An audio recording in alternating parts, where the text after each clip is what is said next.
Hola, muy buenas tardes. Bienvenidos a la última sesión de su foro Viernes de Derechos Humanos, en su 14ª temporada, organizado conjuntamente por la Universidad Autónoma de Chiapas, el Colegio de Abogados Procesalistas Latinoamericanos y la revista Primera Instancia.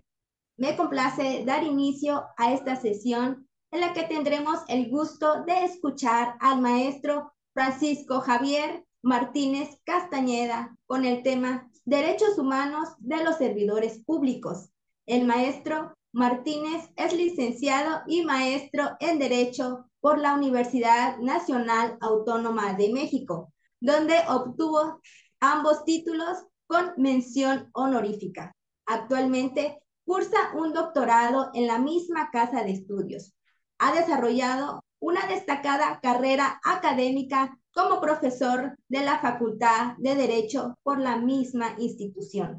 Asimismo, el maestro Martínez se desempeña como abogado del reconocido despacho Bakú, especializado en temas de contratación pública y responsabilidades de los servidores públicos.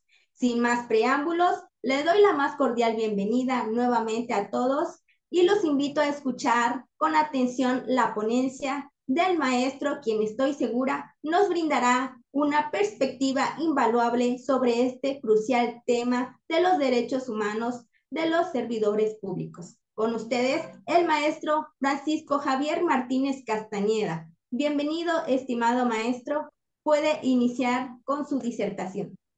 Muchísimas gracias, Neidali, estimada maestra. Primeramente agradecer al doctor Alfonso Martínez Lascano por siempre estar atento a los temas actuales que tiene que ver con el ámbito jurídico y por todo este cúmulo de reformas que se están viendo en el ámbito constitucional, en el ámbito jurídico.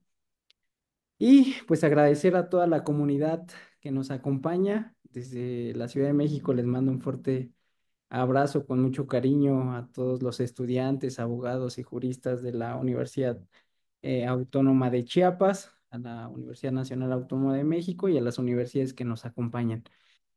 Y bueno, he decidido hablar un poquito sobre los derechos humanos de los servidores públicos, esto en gran parte por todo este cambio o movimientos telúricos que está habiendo por parte de la reforma al Poder Judicial, también un poquito a los cambios que se vienen y se van a presentar en el 1 de octubre con el cambio de el presidente Andrés Manuel López Obrador y con la nueva presidenta o presidenta electa Claudia Sheinbaum Pardo. Y vamos a iniciar. Bueno, tenemos que iniciar qué es un derecho humano. Y bueno, el derecho humano lo debemos entender como aquellas prerrogativas inertes que toda persona tiene, sin distinción alguna de nacionalidad, de raza, de sexo, de origen étnico, que busca proteger la dignidad de todo humano. En este sentido, y teniendo en consideración ello, todas las personas o todos los seres vivos tienen derechos y los seres humanos tienen derechos humanos, por ende.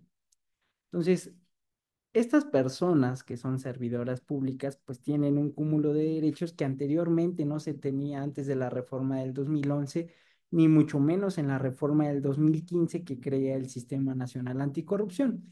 Tenemos en consideración que estamos en un sistema inquisitivo, en un sistema donde la persona era responsable y no era supuestamente responsable, una persona inocente, sino desde el momento en que se te hacía la acusación, era sumamente responsable. Y hablando en materia administrativa, el órgano interno de control, anteriormente que era la Secretaría de la Contraloría General de la Federación, posterior la Secretaría de la Función Pública, dictaminaban que eras responsable.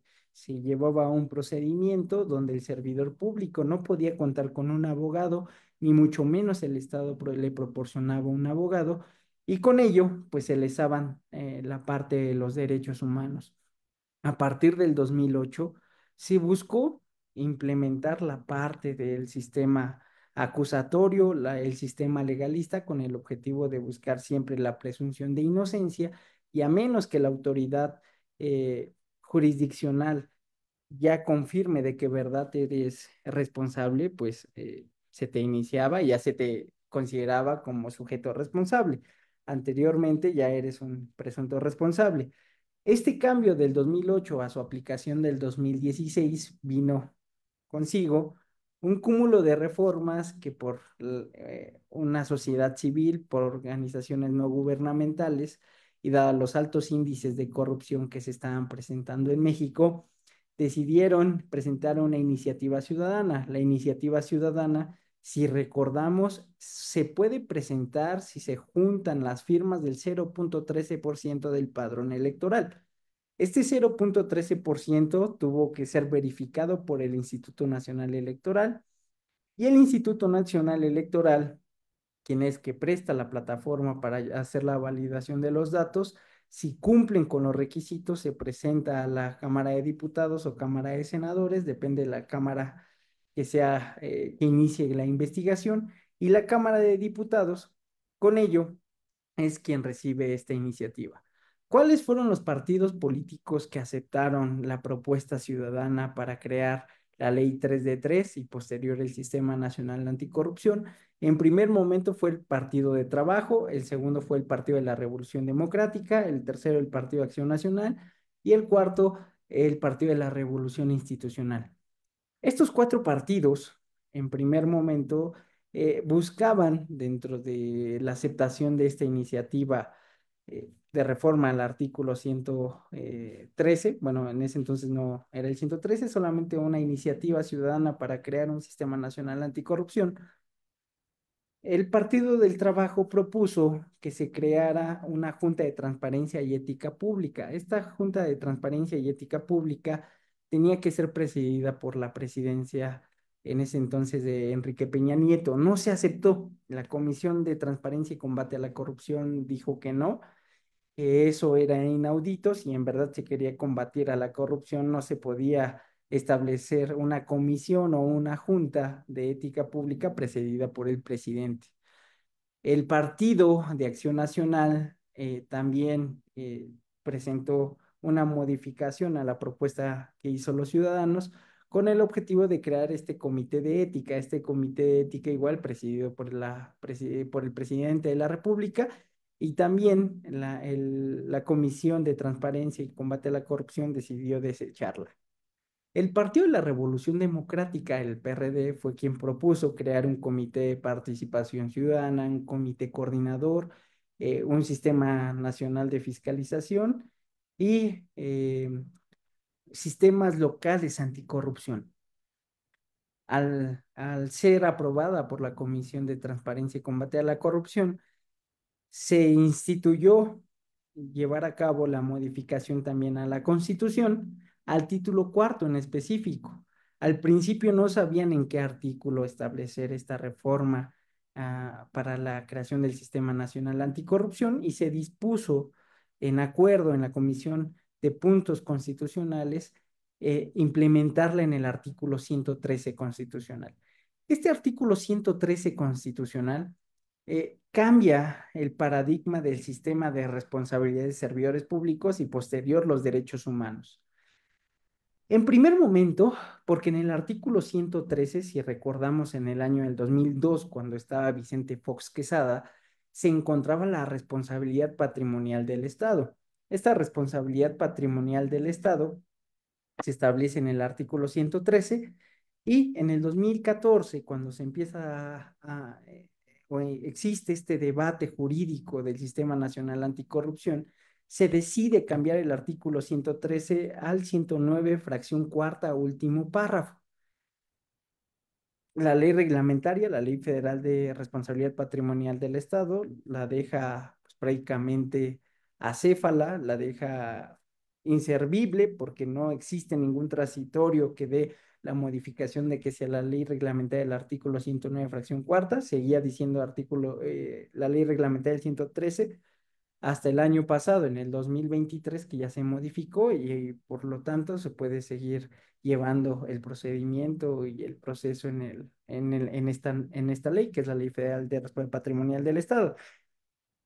Entonces, ya integrado en el artículo 113 del Sistema Nacional Anticorrupción, se dio una vacatio legis de 3 años, 2 años para dar todo el cambio constitucional, todo el cambio normativo, y de 3 años para su operación. Estos 2 años que tenemos de vacatio legis del 2015 al 2017, encontramos que se modifican 3 leyes y se crean 4 más. Las primeras es que todos los tribunales de justicia administrativa cambien su denominación. Anteriormente eran tribunales de justicia fiscal y administrativa, tribunales de justicia administrativa, tribunales de justicia administrativa y fiscal. Y por norma constitucional impone la obligación que todos los tribunales que llevan a justicia administrativa se denominen así: Tribunal de Justicia Administrativa del Estado Libre y Soberano, Estado de Chiapas. Tribunal de Justicia Administrativa de Veracruz de San Ignacio de la Llave, de Michoacán de Ocampo, del Tribunal de Justicia Administrativa de la Ciudad de México. Entonces, todas las entidades federativas ya deben de tener la parte de justicia administrativa, nada más. La segunda es que impone la obligación también a la Comisión de Puntos Constitucionales de transformar a lo que era la Procuraduría General de la República a instituirla como Fiscalía General de la República, con el objetivo de que se estableciera la Fiscalía especializada en combate a la corrupción. Esta fiscalía va a ser fundamental. Sin embargo, hasta el día de hoy, 2024, solamente se ha iniciado un procedimiento por responsabilidad penal en la fiscalía. Entonces, si vemos, no ha sido eficiente ni eficaz esta fiscalía. En el tercer puesto entra la ley orgánica del tribunal, esta modificación sustancial, la Ley General del Sistema Nacional Anticorrupción, que pues, es quien da prácticamente la pauta de cómo se va a conformar el Comité de Participación Ciudadana, cómo se va a conformar el Sistema Nacional de Fiscalización, el Sistema Rector de Fiscalización. También ahí vamos a encontrar el cambio de la Ley Federal de Responsabilidades Administrativas de los Servidores Públicos a la Ley General de Responsabilidades Administrativas. Y es aquí, el punto toral de toda la parte de los derechos humanos de los servidores públicos. ¿Y por qué digo que es el punto toral? En primero, porque cambiamos de una ley federal donde el servidor público era responsable por la simple presentación de la denuncia, ya sea a través de una auditoría interna, ya sea a través de un procedimiento iniciado por parte de la Auditoría Superior de la Federación, hablando en el ámbito federal, en el ámbito local por parte de las auditorías locales, eh, a través de una denuncia que se presentó de manera escrita, a través de línea o a través de correo o a través de fax. Entonces, cambia esta situación del servidor público, que el servidor público ya no es responsable desde que se presenta la denuncia, es inocente. Entonces, esta Ley General de Responsabilidades Administrativas cambia y modifica la forma en que llevamos el procedimiento de responsabilidad. Y es aquí donde pareciera que en el ámbito penal trasladamos las cuestiones al derecho administrativo, de un sistema inquisitivo o tradicional a un sistema acusatorio, pero también en materia administrativa. ¿Cuáles son los cambios sustanciales? Pues en primero es que en la parte de los derechos humanos de los servidores públicos que contemplan la Ley General de Responsabilidades Administrativos es garantizar primero el servicio público de calidad. El segundo es tener el derecho a un trabajo digno. El tercero es el derecho a la libertad de expresión. El cuarto, pues es el derecho a la asociación. El quinto es el derecho a la protección contra la discriminación. El séptimo es el derecho a la privacidad. El octavo, que es el derecho a la seguridad social. Y el noveno, que es la estrellita el punto sustancial de toda esta plática, es que el servidor público no puede ser imputado, no puede ser discriminado por una presunta falta administrativa. Y de ahí deriva, y si podemos imaginarnos abrir una llave, donde el servidor público, al momento que es acusado, se le inicia un procedimiento de responsabilidad administrativa, el Estado le proporcionará las herramientas necesarias para una defensa adecuada. Es decir, el Estado le dará al servidor público un abogado de oficio.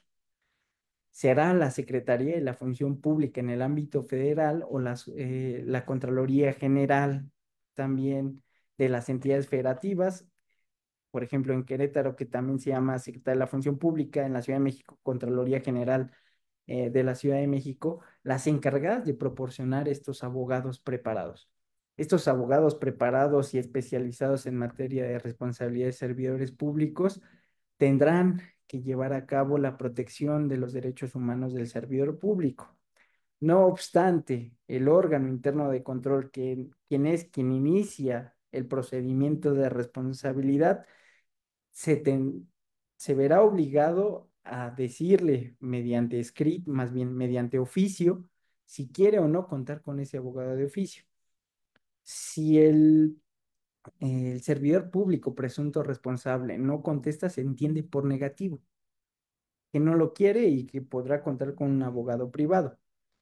Pero en caso de respuesta, tendrá que ser el órgano interno de control de la dependencia o entidad de la administración pública de que se trate quien decida y designe a ese abogado de oficio y quien dará seguimiento a toda la carpeta administrativa. Desahogado toda esta cuestión de protección de derechos humanos, es el artículo 7, fracción 7 de la Ley General de Responsabilidades Administrativas, que señala que los servidores públicos también son sujetos a derechos humanos. Pero también los servidores públicos tendrán que llevar a cabo diversas acciones o actividades que den la protección de derechos humanos a los ciudadanos. Y esto apertura en primer momento a una excepción del principio de legalidad establecido en el artículo 14 y 16 de la Constitución Política de los Estados Unidos Mexicanos. Todos sabemos que los servidores públicos solamente pueden hacer lo que la norma les establezca, únicamente. Sin embargo, si la norma eh,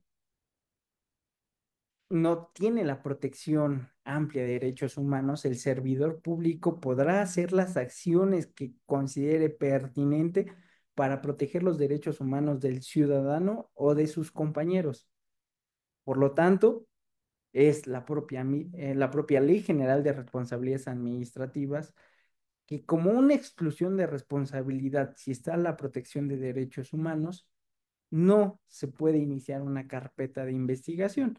¿Esto en qué se refleja? Que al momento de que el área de investigación o el área de quejas y denuncias de parte de la Contraloría Interna, al momento en que esté iniciando la carpeta de investigación, si se justifica que se hizo en materia de derechos humanos, se le tendrá que notificar al área de responsabilidades o área substanciadora y este dictaminará el no ejercicio de la responsabilidad administrativa o el no ejercicio del informe de presunta responsabilidad administrativa, el IPRA como se le conoce.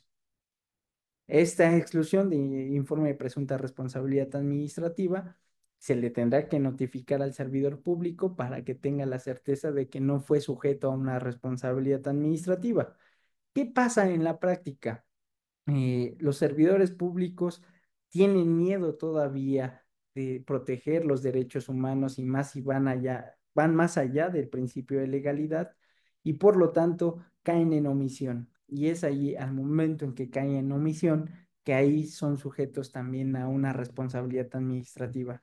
Entonces, actualmente, por esta reforma del 2011 y 2015 en materia de combate a la corrupción, 2008 en materia penal, pues los servidores públicos tienen ya la obligación de proteger y respaldar todos los derechos humanos y cuando se inicie en su defecto una investigación, la autoridad tendrá que darles la excepción por proteger los derechos humanos. Por la reforma del Poder Judicial de la Federación y también en materia fiscal, encontramos en el Código Fiscal de la Federación la reforma al artículo 115, donde señala que se pondrá de 3 a 6 años de prisión aquel servidor público particular que dé información falsa al Servicio de Administración Tributaria. Desde mi punto de vista, esto es violatorio a derechos humanos. Supongamos que el servidor público al momento de llevar a cabo el registro de información fiscal se equivoque muchas veces por una S o una Z, se le esté llevando a un procedimiento penal. Cuando, pues al ser un error humano y todos somos seres humanos, cabe la posibilidad que nos encontremos en un error.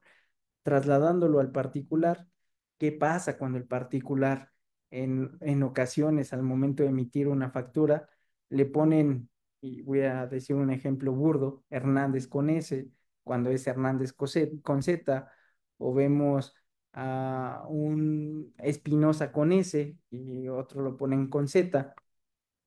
Entonces, al ser un error humano, ya con esta nueva reforma al artículo 115 del Código Fiscal de la Federación, el servidor público ya es responsable. Considero yo que será a través de una interpretación quien dará inválida o se generará la invalidez de este artículo, el Código Fiscal de la Federación, porque están lesando los derechos humanos de los servidores públicos. El día de hoy salió una estadística del Instituto Nacional de Estadística, Geografía e Información, poco, pocos, más bien, de organismos constitucionales que nos quedan, en la que señala toda esta desconfianza que existe por parte del sector privado de los ciudadanos a los servidores públicos, en primera por violación a derechos humanos, en segunda por incremento a la corrupción, ya sea a través de la exigencia de dádivas, recursos o favores. ¿Qué es lo que nos refleja esta estadística del Instituto Nacional de Estadística, Geografía e Información? Pues en primero, es que la ciudadanía está descontenta por el labor de los servidores públicos. El segundo, que buscan los ciudadanos enjuiciar de manera inmediata a los servidores públicos sin pensar que también son seres humanos y por ende la protección a sus derechos humanos. Y en tercera, algo que he estado verificando es el incremento de la corrupción que se ha presentado a través de lo que es el World Justice Project o el Latino Barómetro, pues ha impactado en gran parte a la forma en que nosotros consideramos que se está protegiendo a los derechos humanos de los servidores públicos. Entonces, desde mi punto de vista, es necesario y fundamental implementar tres mecanismos de protección de derechos humanos a los servidores públicos. El primero es fortalecer el marco legal, que es decir, buscar replantear lo que establece la Ley General de Responsabilidades Administrativas de Servidores Públicos. El segundo es promover la capacitación, que va a ser fundamental capacitar a los servidores públicos en materia de derechos humanos y ética pública. El tercero es establecer los mecanismos de denuncias, es decir, fortalecer que los ciudadanos sí tengan el acceso a la denuncia, pero bien establecer parámetros donde esté modo, tiempo y lugar, donde el servidor público ha sido sujeto a una denuncia administrativa.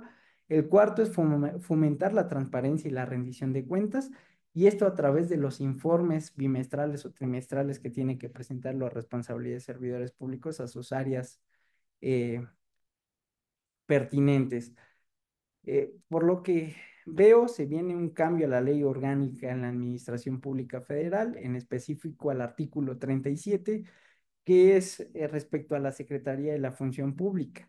Hubo un cambio en el año del 2022 y 2023 donde desaparecen órganos internos de control de algunas entidades de la administración pública, todo el sector de salud desaparece sus órganos internos de control. Eh, Ejemplo de ello es el Instituto Nacional de Rehabilitación, el Instituto Nacional de Cancerología, Instituto Nacional de Neurociencia y Neurocirugía, Instituto Nacional de Nutrición. Todos los institutos nacionales de salud desaparecieron sus órganos internos de control. ¿Eso qué refleja? Pues el primero, la pérdida de ese control, el segundo, un aparato burocrático pesado, obeso, gordo, donde no puede caminar. El tercero es la pérdida de fiscalización y de vigilancia de los servidores públicos. Y un cuarto punto es la falta de eficiencia y eficacia por parte de las contralorías internas en cada una de las en cada una de las entidades. Las dependencias todas siguen con órganos internos de control. Entonces, estas entidades, en los resultados que están a punto de arrojar, yo considero que van a salir bajos en materia de fiscalización, bajos en materia de control interno, y esto en gran parte por la eh, eh, adquisición de facultades y atribuciones de estos cinco supercontralorías o cinco supercontralores, que es en materia de adquisiciones, en materia de control interno, en materia de responsabilidad de servidores públicos. Y estas cinco supercontralorías pues tienen que empezar a solicitar información a lo que antes eran órganos internos de control y ahora son oficinas de representación. Desde mi punto de vista, esto solamente hizo un aparato lento del Estado, una violación flagrante a los derechos humanos de los servidores públicos, tanto a los servidores públicos que se encuentran en esas entidades, como una afectación a los derechos humanos en materia laboral a los que forman parte del órgano interno de control. Entonces, espero y tengo confianza y fe que esta nueva estructura que estableció la nueva presidenta electa de la República, Claudia Sheinbaum, y la designación de la maestra Buenrostro a la secretaria de la Función Pública, del cambio sustancial y necesario para que la Secretaría de la Función Pública disponga otra vez de los órganos internos de control, que se devuelva a la Coordinación General de los órganos de vigilancia y control en la designación de los OIC, y con ello recuperemos el control. Hay que recordar que este sexenio en materia de medicamentos estamos en un déficit. Hay materia como en cancerología, materia de nutrición y en neurociencia, que no se ha abastecido los medicamentos necesarios, aún teniendo la superfarmacia que ha señalado el presidente Andrés Manuel López Obrador, y por lo tanto se están lesando tanto los derechos humanos de los particulares y por ende los derechos humanos de los servidores públicos, al verse rebasados y al existir denuncias ciudadanas de que estos servidores públicos no han satisfecho su derecho humano a la salud. Entonces, esperemos que el nuevo cambio y la imposición o la creación de otra vez de los órganos internos de control donde desaparecieron vaya dirigido al fortalecimiento de los derechos humanos y con ello, pues, cubrir las necesidades públicas de la sociedad.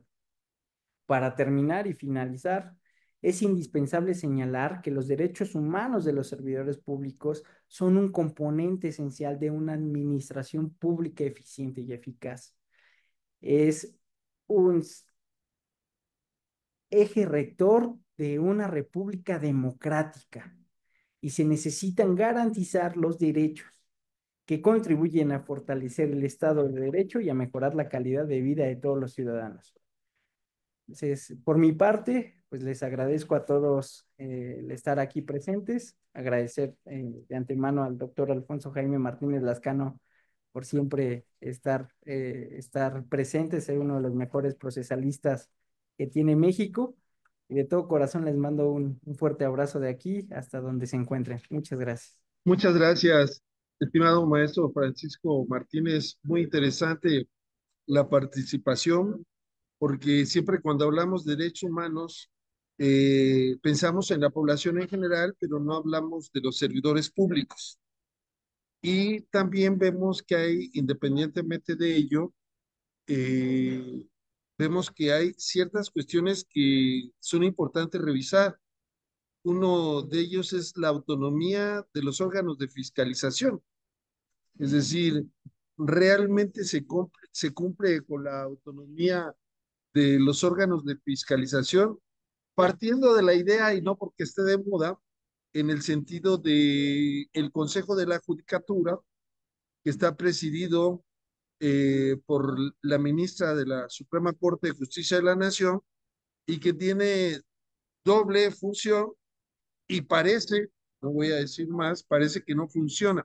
¿Cuál es tu perspectiva de la importancia de la autonomía de un órgano de fiscalización? ¿Y, y qué tanto hemos avanzado en ello, estimado maestro? Muchas gracias, querido doctor. Bueno, en primer momento tengo que decir que México está reprobadísimo en autonomía de los órganos de fiscalización.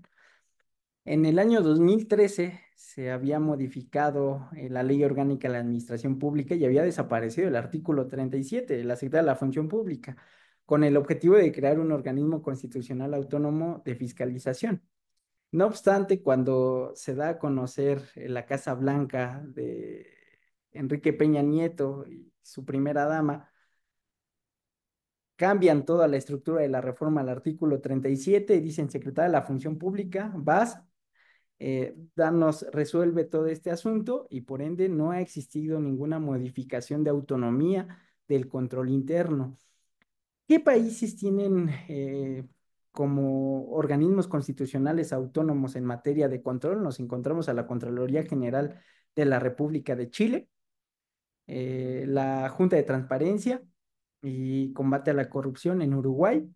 Entonces, encontramos que estos dos países en Sudamérica son los países más transparentes, con más combate a la corrupción, pues son organismos constitucionales autónomos. Contrario a lo que es México. México, de 32 países, México ocupa el lugar 31 de corrupción. Entonces, pues gran parte de esto se deriva por la falta de autonomía que existe en el control interno. Y hablando de la consejería, más bien del Consejo de la Judicatura Federal, yo considero que este órgano del Poder Judicial de la Federación, pues ha hecho bien su trabajo. Sin embargo, se necesitan reforzar varios aspectos y en primero de ello, pues quitar que lo presida, pues la presidenta o presidente de la Suprema Corte de Justicia de la Nación y que en verdad sea de manera autónoma, sus actividades sean autónomas y con ello, pues la fiscalización sea de manera correcta. Y ahí, volviendo al tema, sobre todo por la coyuntura, maestro Martínez, mi querido amigo, eh, si hablamos de los derechos humanos de los servidores públicos, ¿hasta dónde en el sentido de un paro judicial? Que inclusive se habla al principio de que era indefinido, parece que ya el lunes van a regresar afortunadamente.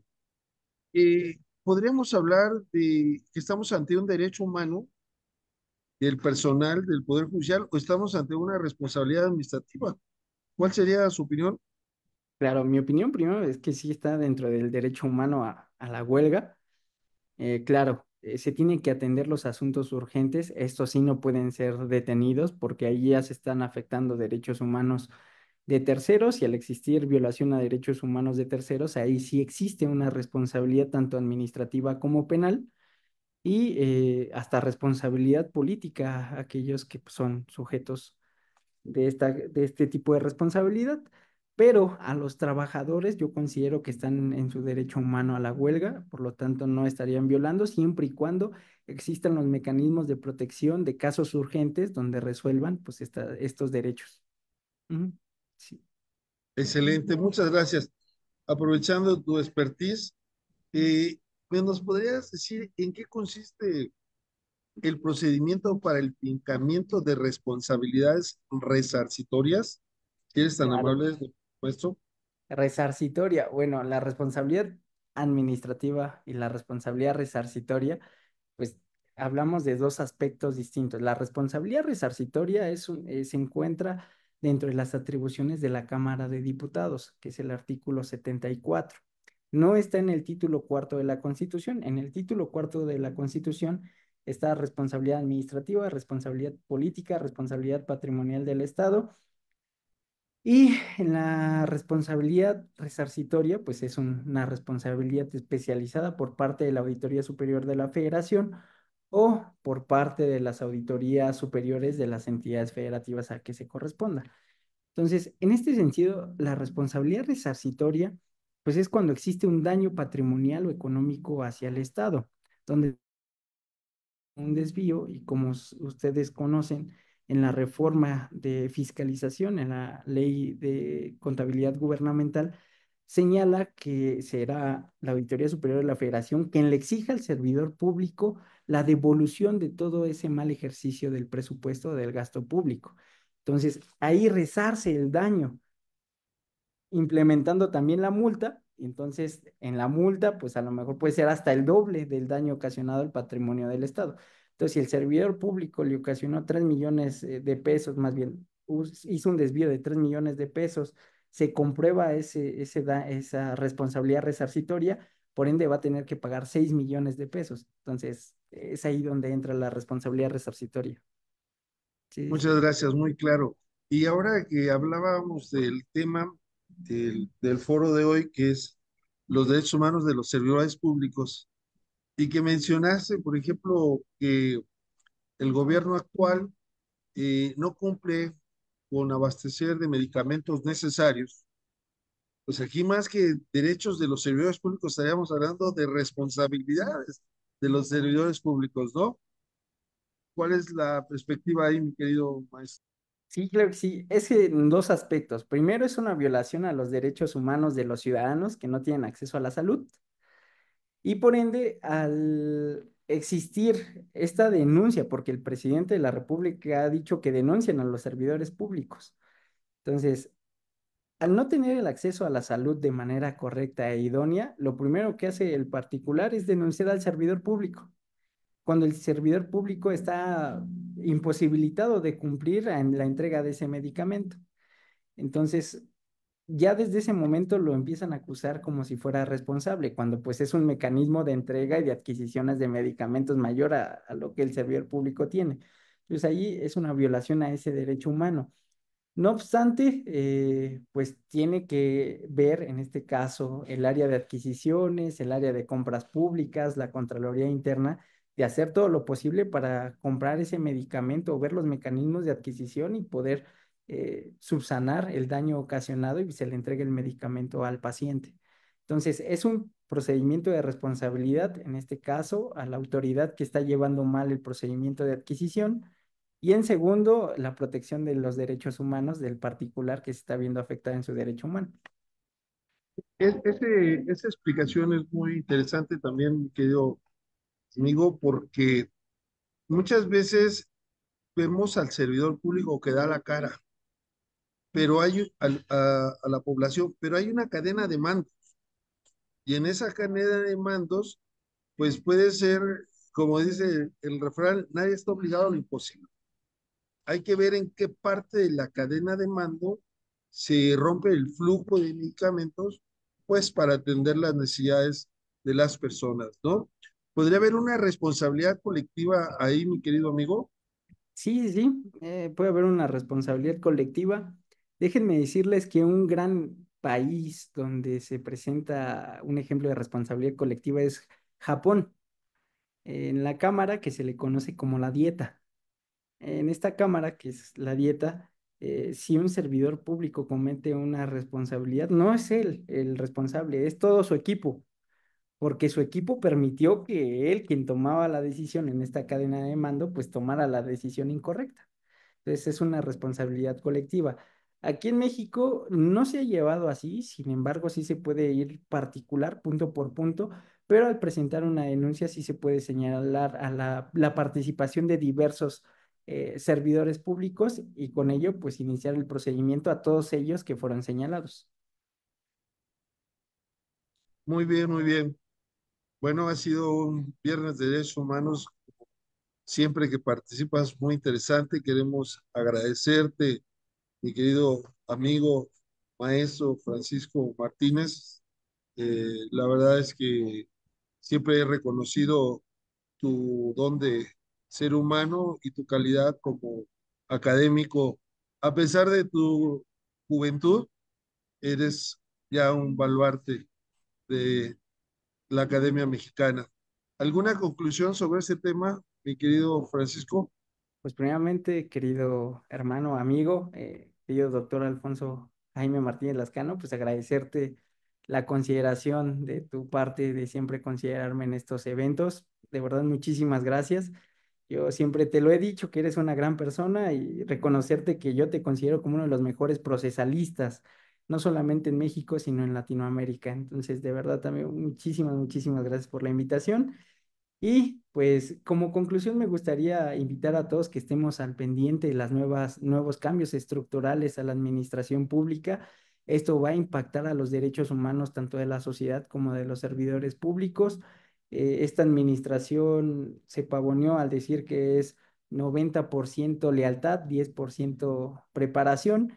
Entonces esperemos que en este cambio de administración, pues en verdad sea que los servidores públicos estén totalmente capacitados, que se cuenten con los recursos públicos para proteger los derechos humanos de la sociedad y que en verdad se ejerza el derecho humano a una buena administración pública. Tengamos fe que así va a ser a partir del 1 de octubre. Claro que sí, todos lo deseamos. Vamos a entregarte virtualmente en este momento. Le voy a pedir.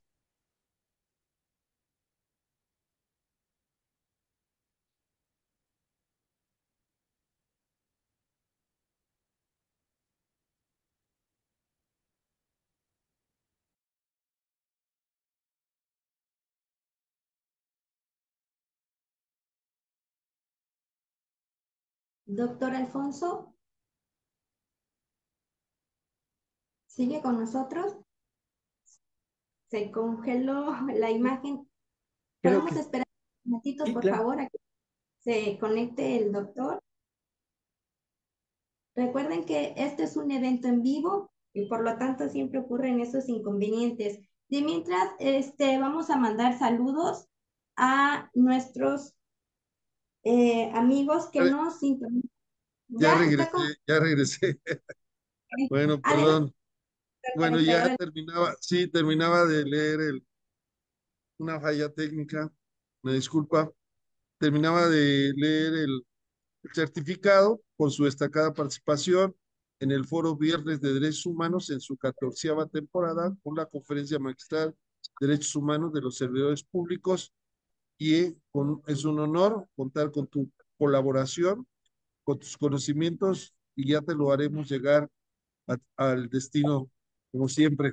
Muchas gracias, maestro, hermano, amigo, y nos veremos pronto. ¿Dónde más? En TVLex o en cualquier centro académico del país y de Latinoamérica principalmente. Hasta pronto. Y vamos a darle la voz a la maestra Neidali para que nos haga el honor de despedir la transmisión y nos cuente qué más vamos a tener. ¿Cómo estás, Neidali? Hola, doctor, qué gusto saludarlo. Un Gracias. saludo hasta... A la Ciudad de México, ¿verdad? A la ciudad universitaria. Estamos transmitiendo cerca de la Facultad de Derecho de la UNAM. Por mi raza hablará el espíritu. Nos vemos pronto. Adelante, por favor, Neidali. Hasta pronto, doctor. Gracias. Bueno, antes de despedirnos, vamos a mandar saludos a nuestros asistentes, a Merly Martínez, que dice buenas tardes, saludos con aprecio al doctor Francisco Martínez y por supuesto un saludo al doctor Alfonso Jaime Martínez Lascano, que estuvo con nosotros desde la Ciudad de México. Gracias por acompañarnos a todos. Nuestro agradecimiento al maestro Francisco Javier Martínez Castañeda por compartir con nosotros su experiencia y conocimientos a través de su ponencia, que sin duda enriqueció grandemente este foro. Asimismo, agradecemos la asistencia y participación a todos los que nos acompañaron el día de hoy y los invitamos a mantenerse informados sobre las próximas actividades académicas a través de nuestras redes sociales. Asimismo, también podrán revivir eventos pasados en www.primerinstancia.com.mx y en Facebook nos pueden encontrar como abogados procesalistas. Y no olviden darle like. Esperamos también contar con su valiosa presencia en siguientes actividades como el 5º Congreso Internacional de Derecho Convencional a celebrarse los días 5 y 6 de diciembre en la Facultad de Derecho de la Universidad Autónoma de Chiapas, en la hermosa ciudad de San Cristóbal de las Casas, Chiapas. Que tengan un excelente fin de semana. Buenas tardes, nos vemos pronto. ¿Dónde más? Aquí en TVLex. Hasta la próxima.